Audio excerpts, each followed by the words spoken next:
Alrighty, traders, good afternoon, good morning, good evening, and welcome to the session today. It is talking about the CPI, US CPI coming out in the next, less than 15 minutes time. So before we get started, I want to go ahead and first go ahead and introduce Nico. Nico's going to be translating into Spanish. Nico, how are you doing this morning? Hi Gary, how are you doing? I'm awesome. Y bueno, buenos días a todos. Bienvenidos a esta sesión donde vamos a hablar un poquito del IPC de Estados Unidos, que ya será en unos 15 minutos. All right, well, we're going to have some fun today because, if you can't have fun in the market, you might as well find another job because things are going to be real exciting. Things are going to be real exciting today with the news coming out for CPI. We're going to go ahead and take a look and see what goes down. Y bueno, realmente hoy va a ser un día espectacular, vamos a tener muchísima diversión y bueno, si ustedes no tienen diversión en los mercados, es importante que busquen otro trabajo porque hay que divertirse.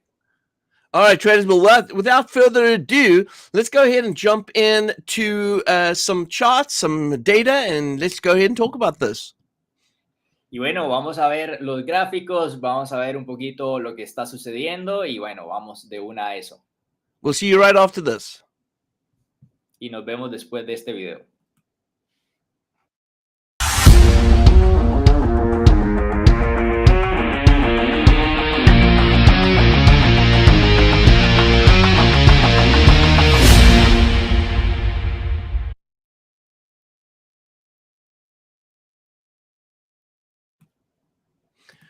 Alrighty, traders. Well, let's go ahead and start off with taking a look at the actual data that's supposed to be reported today.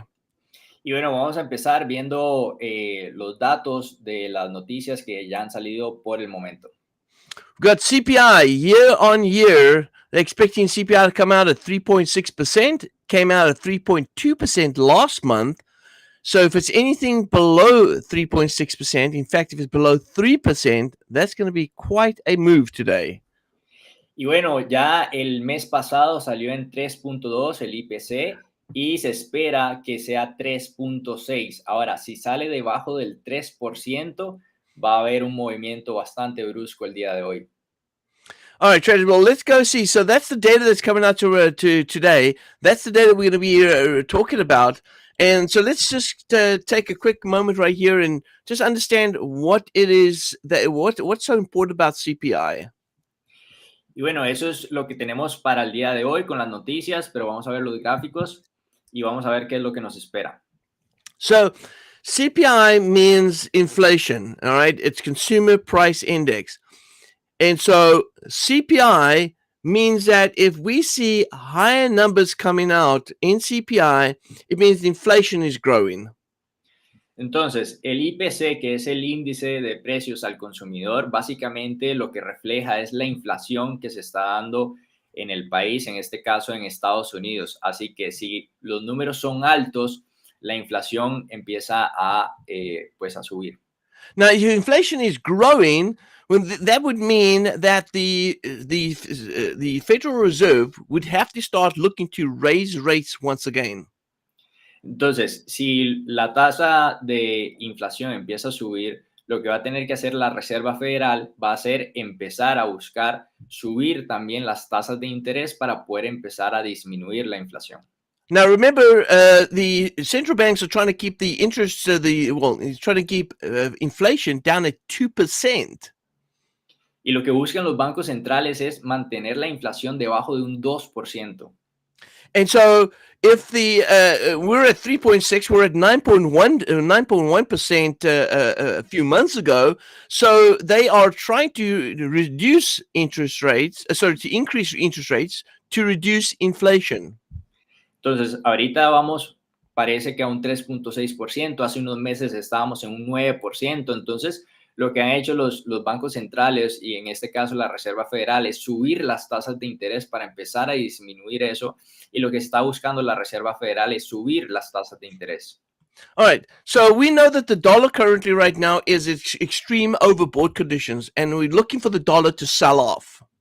Y ahorita tenemos el dólar americano sobrevendido, está en un precio súper alto y lo que estamos buscando es que se caiga o que se vaya hacia abajo.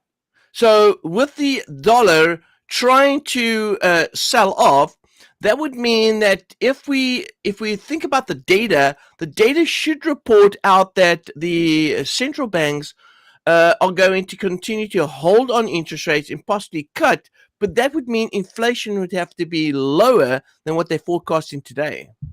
Entonces, si los gráficos y la parte técnica nos muestran que el dólar se va a vender y que va a caer, pues los fundamentos, que son las noticias, pues tendrían que reflejar un poco de que la inflación empieza a bajar y que la Reserva Federal va a poner una pausa o que podría empezar a cortar las tasas de interés, pero eso tendría que darse con menos de un 2% de inflación. Now, I didn't speak that long, Nick. Are you adding some stuff? No, I'm just kidding, buddy. I'm just kidding. All right. So this is what we're going to do. We're going to look at the two currency pairs that we're really focused on is the Euro US dollar and the US dollar CAD.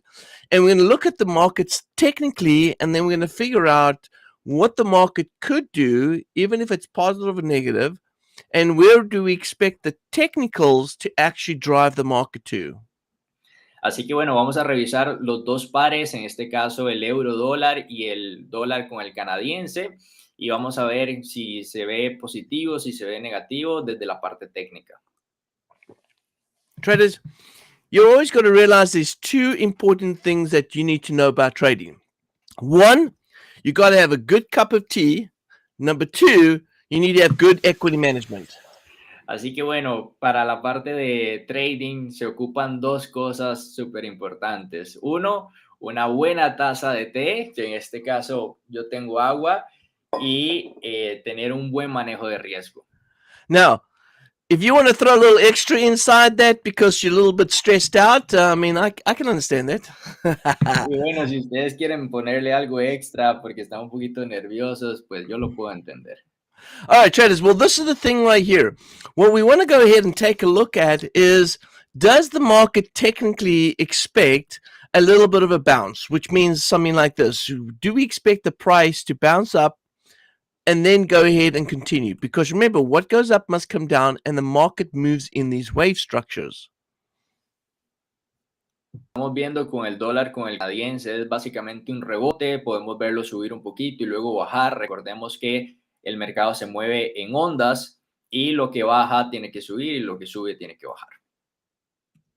Now, if I look at the 1 hour time frame right here, I can see that there is a structure in play here, and it is this large wave 1, wave 2, large wave 3 that's supposed to come down here, and then we're expecting some pullback.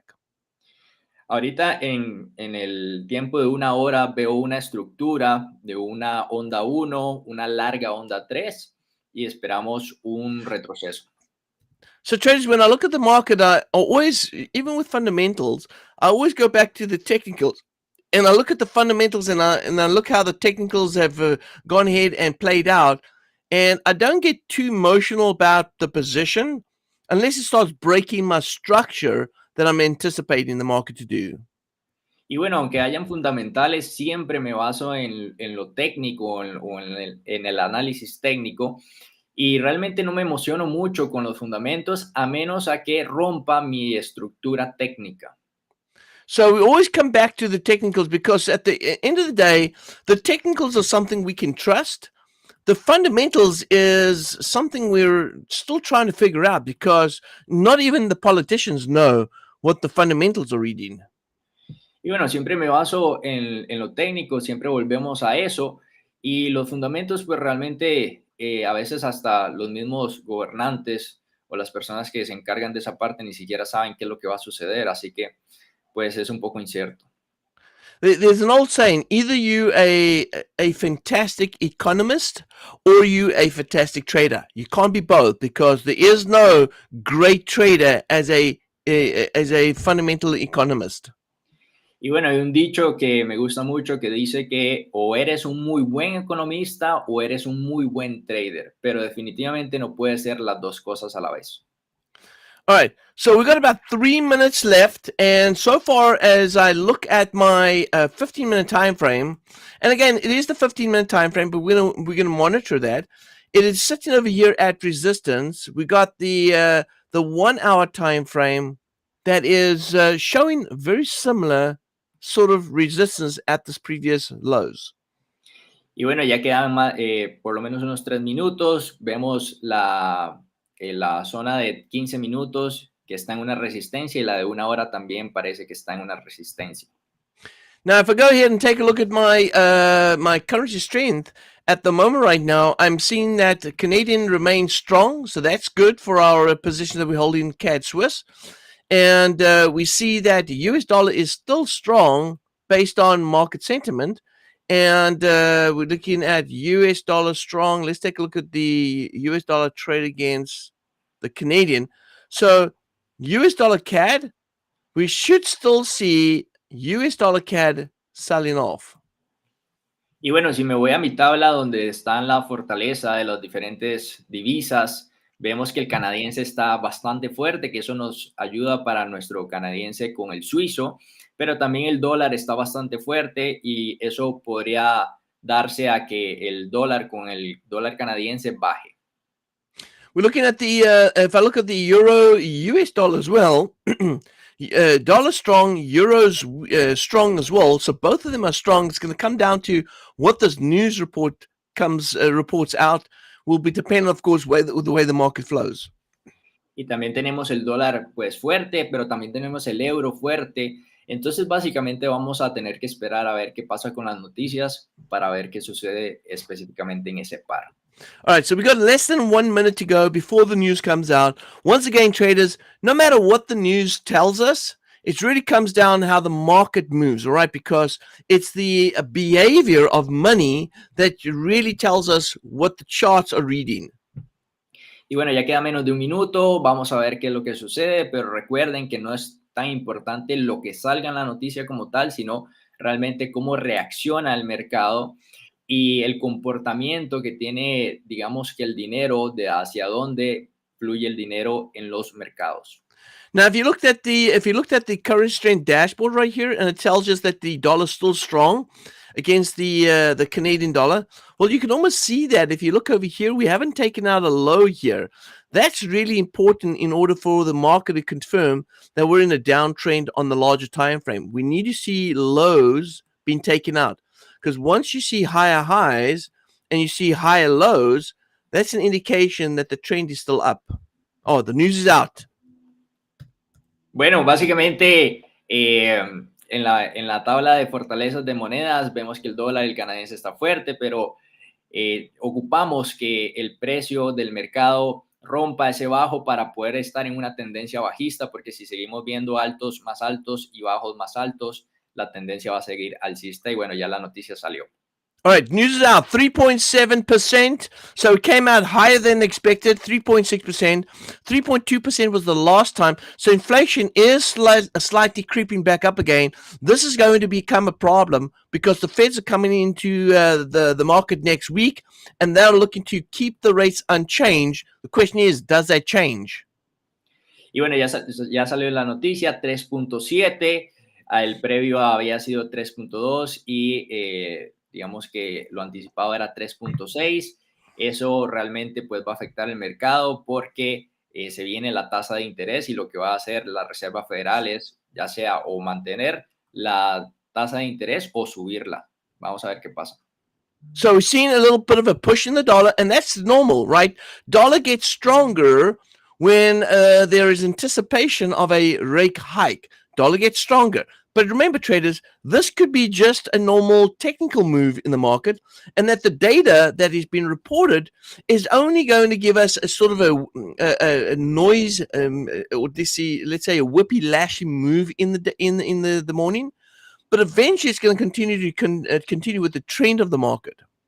Ahora, recordemos que si el mercado anticipa una subida en la tasa de interés, el dólar se va a hacer fuerte, por lo tanto, puede ser que este movimiento alcista que estamos viendo en el dólar puede ser derivado a eso, pero también recordemos que simplemente puede ser un movimiento técnico rápido de la mañana y al final de la historia, pues la tendencia se mantenga constante. So the thing here is, if you look at now, what I'm looking for right here, I'm still seeing this as a wave, 1, 2, 3, 4, and 5 down here. Now, the fact that the market's moved back above this area right here tells me that we may see price rallying up towards around about 3,600 right here again. And then at this place right here, anywhere above here, start seeing price work its way back down to this target right there. Ahora, con esta estructura que estoy viendo, un movimiento 1, 2, 3, 4 y el 5, ahora que el precio está volviendo a esa zona, lo que anticipo es que pueda llegar hasta el 3600 y a partir de ese punto volver a bajar para ir al 1.27 allá abajo. All right, so again, we don't get into any sort of panic about the data. We look at the data, we say, okay, it's higher than expected. We expected a stronger dollar. We know now where the dollar could go. If it fails to do that and continues to move down south, that's a bonus for us.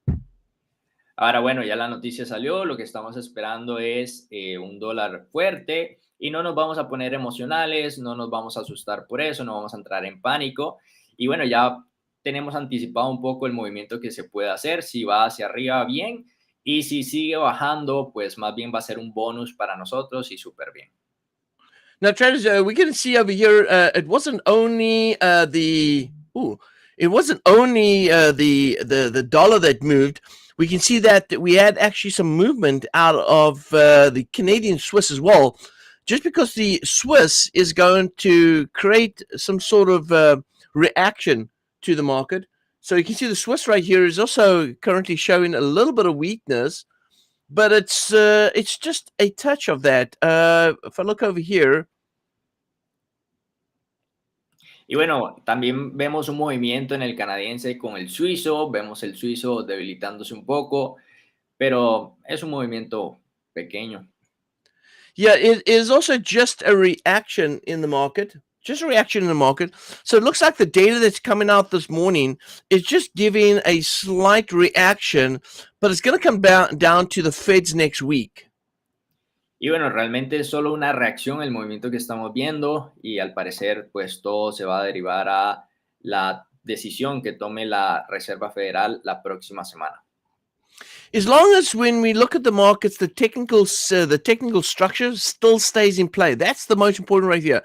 The market can do whatever it wants to do, but if the technicals hold, then it's the technicals that we're going to respect. Y bueno, en estos momentos la estructura se está respetando y mientras se respete la estructura, nos vamos a seguir con el análisis técnico y lo que estamos esperando desde la parte técnica. So if I go to the dollar index right here and I look at the dollar index from a technical perspective, let's just take a look over here from the daily. Y bueno, vamos a revisar un momento el dólar desde la parte técnica y ahora vamos a ir en la temporalidad diaria. So at the end of the day, all I want to see the dollar do is stay below this level right here. Y bueno, por ahora, por el momento, lo único que quiero y espero es que el dólar se mantenga en esa zona y que respete esa zona. And look for the dollar to sell off down towards this low right here. Obviously, it's not going to happen today, but we want to see the dollar hold up at that level. We are in overbought conditions, so it is expected to see dollar fall. Y bueno, básicamente, mientras respete esa zona, lo que estoy esperando es que rompa esos bajos y ahorita estamos sobrecomprados. Entonces, lo que estamos esperando es una caída en el dólar. Let's go into, let's go take a look at the euro US dollar from a daily perspective as well. Y vamos a ver el euro dólar desde una perspectiva diaria. If you look at the euro here, it looks like, again, we're expecting euro to climb above 771. Y estamos esperando que suba hasta el 0.771. Above 771, we can anticipate the euro dollar to move towards this high right here, and that's at let's call it 950. Y luego del rompimiento del 0.771 podemos esperar a que suba hasta esos altos que sería más o menos en el 1.0950. All right, so Nico, a question to you is, so how do you find your trading style? How do you find that you're combining fundamentals with technicals. Do you combine the two? Ahora, Nico, te hago una pregunta, pues desde tu perspectiva, eh, pues vos en tu operación diaria combinas los fundamentos y el análisis técnico. And well, Gary, to respond to your question, well, basically what I learned from you is stay with the technicals. Use the fundamentals, but stay with the technicals. All right, explain that to someone. Explain that to them, and I want to explain something. Y bueno, lo que le respondo a Gary es básicamente que lo que he aprendido con él es mantenerme con la técnica o el análisis técnico, pero sí revisar el fundamento, pero siempre guiado por el análisis técnico. So traders, the only time that fundamentals really become an emotional thing for you is when you're over leveraged. Y bueno, básicamente quiero contarles que uno se pone emocional y entra en pánico con los fundamentos o las noticias, realmente cuando uno está sobreapalancado. Now, everyone gets to a point where they've had multiple trades, and if you're a swing trader, then if you've had 3 or 4 or maybe even 5 losses in a row, then fundamentals could also drive you into an emotional position. Ahora, si tienes varias posiciones o si eres un trader swing y has tenido una mala racha y has, digamos que, perdido en algunas operaciones, los fundamentos te pueden llevar un poquito a la emocionalidad. So how do we control our emotions? Well, we control our emotions by becoming more focused on the actual problem, and that is making sure that your risk management is being calculated correctly, but also making sure that the style of trading, the strategy you're using, is also suited for your personality too. Ahora, muy bien, ¿cómo podemos controlar la emocionalidad? Pues primero que todo atacando el problema. Si nos estamos sobreapalancando, hay que realmente revisar la gestión de riesgo que estamos utilizando y hacer los cálculos correctos para la gestión de riesgo. Y número 2, que estemos utilizando una estrategia que realmente se adecue a pues nuestra personalidad. So, like for instance, a person that likes to swing trade, when you get into swing trade, the problem with swing trading is you have to get in here. This is going to go ahead and sell, and you're going to look for your target down here. This is your take profit. And this is going to be a 3-to-1 ratio, which means that you're making 3 times the profit to the one that you're losing. This is where the issue comes in right now. I'm going to explain in a minute.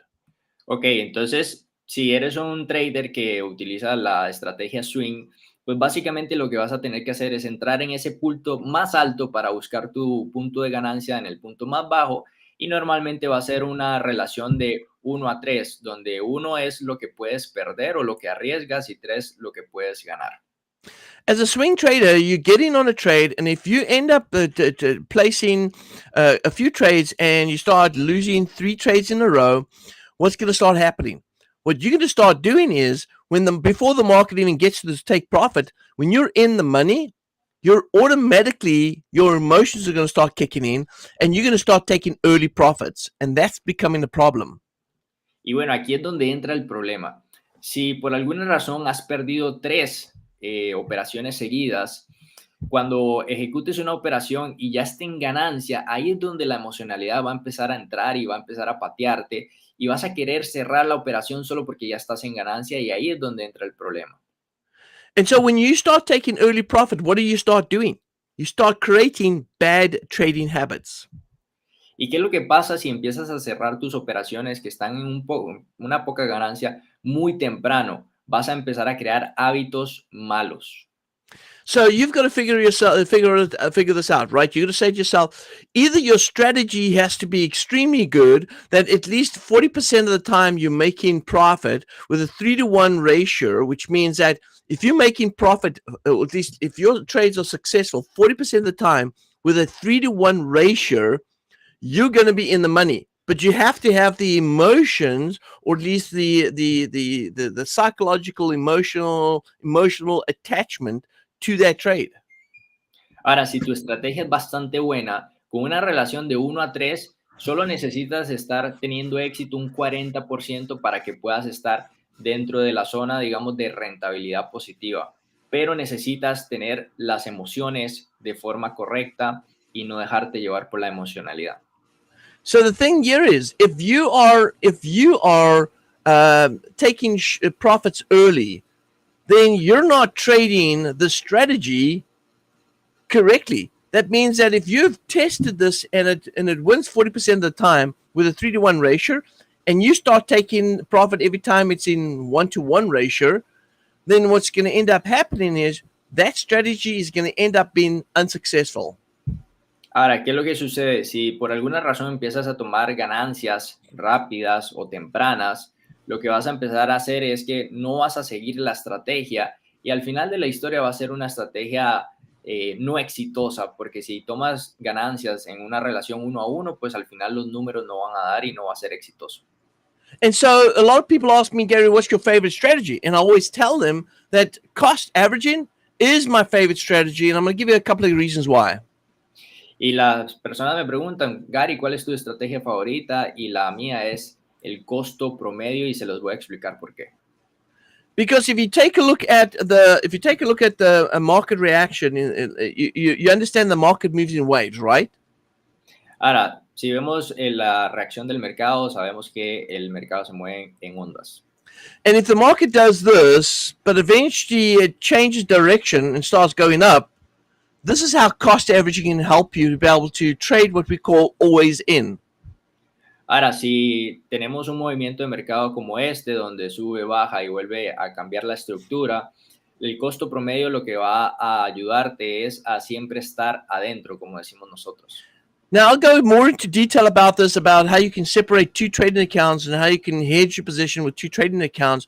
Because what you want to do is, if you go ahead and start selling over here, and you've got multiple positions going up at the top here, then if the market turns against you, then all you're going to be doing is going in with sells right here. As the market turns around, you'll pick up more sells.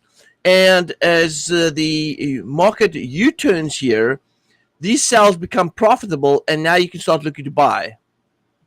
Ahora bien, ya les voy a explicar un poquito de cómo contrarrestar con dos cuentas diferentes las operaciones por si el precio se nos va en contra, pero bueno, vamos a tener esas operaciones, ya si el mercado cambia, esas operaciones van a estar en ganancia y lo que podemos hacer es empezar a buscar a comprar. Now, not going into too much detail on this, what this does is this allows me to reduce my risk. It allows me to be able to be wrong, but be right. And it helps me to control my emotions. Y bueno, un poco con esta estrategia, no voy a entrar tan específico en tantos detalles, pero simplemente al tener estas dos cuentas me permite el hecho de estar mal, pero al mismo tiempo estar bien. Y pues si una cuenta se complica, poder empezar a ganar dinero por la otra. So when it comes to this, the market again, and we look at, let's go back to US dollar CAD. Ahora volvamos un momentito al dólar con el canadiense. And if I look at US dollar CAD right here, and if I was a seller based on wave structure. Ahora, si yo estuviera vendiendo en el USD CAD y basado en la estructura. Even trading some short-term swings, if I was looking at the 50-minute time frame and I was trading based on this trend going down, and I chose to sell right here, then what I'd do is I would continue to sell, and I wouldn't really care about what the news tells me, because if the market eventually changes direction, then these sells will become profitable here, and then I can start looking to buy going back up north. Ahora, si yo estuviera siguiendo la estructura que tiene el USD CAD y básicamente empiezo a vender ahí, lo que haría es continuar vendiendo sin importar lo que pase con la noticia, porque ya cuando haga, digamos que la corrección, estaría en ganancia y lo que empezaría a hacer es buscar comprar en ese momento después. So traders, we're very importantly, as we go into news, I mean, everyone's excited about the news and how the news is going to affect the markets overall. But at the end of the day, when we have news like this, it comes down to how the daily candle closes out today. That's really going to give us where the overall news momentum has now pushed. Ahora, todo el mundo se emociona por las noticias y sí, está bien, pero al final de la historia lo que importa es cómo cierra la vela diaria. Eso es lo que realmente nos da el momentum de la noticia, nos refleja el momentum de la noticia. So we really didn't have any sort of major changes to the market structure right now. Structure's still in play. We're still expecting US dollar CAD to go ahead and sell off, and we're expecting Euro US dollar to rally. Y bueno, en estos momentos la noticia como que no dio tanto movimiento, así que la estructura se mantiene, no ha cambiado absolutamente nada y seguimos esperando que el dólar con el canadiense se venda, se vaya hacia abajo y el euro con el dólar suba y tenga una subida de precio. And so, how does this affect other currency pairs? Well, again, it really comes back down to the technicals. If I look at the New Zealand CAD, we had a little bit of influence on the New Zealand CAD, but still, the New Zealand CAD is at support level. We're expecting New Zealand CAD to bounce off this and go bullish. Y bueno, ¿cómo afecta esto a otros pares de divisas? Vamos a ver el neozelandés con el canadiense. En estos momentos está situado en un soporte bastante fuerte. Lo que estamos esperando es un rebote hacia el alza. Now, as a trader, the most important thing, traders, is you have to define who you are as a trader. Are you a fundamental trader or are you a technical trader?